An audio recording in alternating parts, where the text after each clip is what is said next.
The nature and ethics of fake news has become a subject of widespread concern.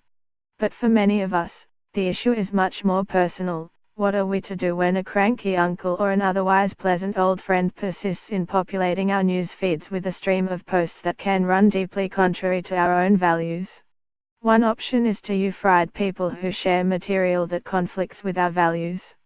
But a siloed environment where people self-select into echo chambers could also be worrisome. As a researcher working on the ethics of social technologies, I start with what might seem like an unlikely source, Aristotle. Classical Greece may bear little resemblance to today's world of smartphones and social media.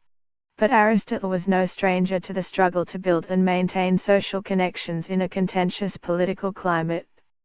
The first issue is, what should real friendships look like? Aristotle argues that on the face of it, it would appear then that friendships are essentially about similarities, arising where like-minded people group together. This could be a problem, if you thought that a good friendship involved respecting difference. It would also be a reason for people to unfriend those who disagreed with us politically. But Aristotle does say friends should be alike. In other words, the only similarity necessary is that they both be virtuous. By virtuous, he means the features of excellent people, those character traits like courage and kindness that help individuals be good to others, their own selves, and live good lives. Such traits help people flourish as rational, social animals.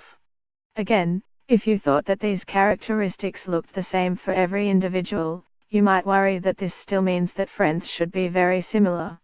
But that is not what he says about the nature of virtue.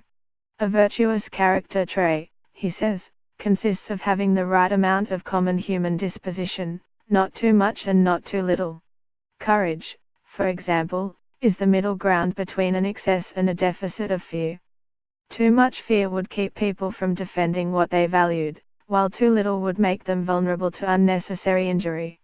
But what counts as the middle ground is relative to the individual, not an absolute.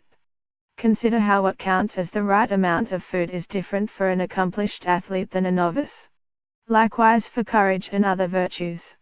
What counts as the right amount of fear depends on what needs defending, and what resources are available for defense. So courage can look very different for different people, in different contexts. In other words, each individual could have his or her own moral style. For Aristotle, shared lives are key to explaining both why friendship matters to us and why good character matters to friendship. Friends, he says, for Aristotle, virtues are by definition those traits that help you to flourish as a rational, social animal. Being your best self helps you to live a good life. The opposite, he says, is true of vices. What he means by a vice is the wrong amount of a characteristic, for example, too much fear or too little concern for others.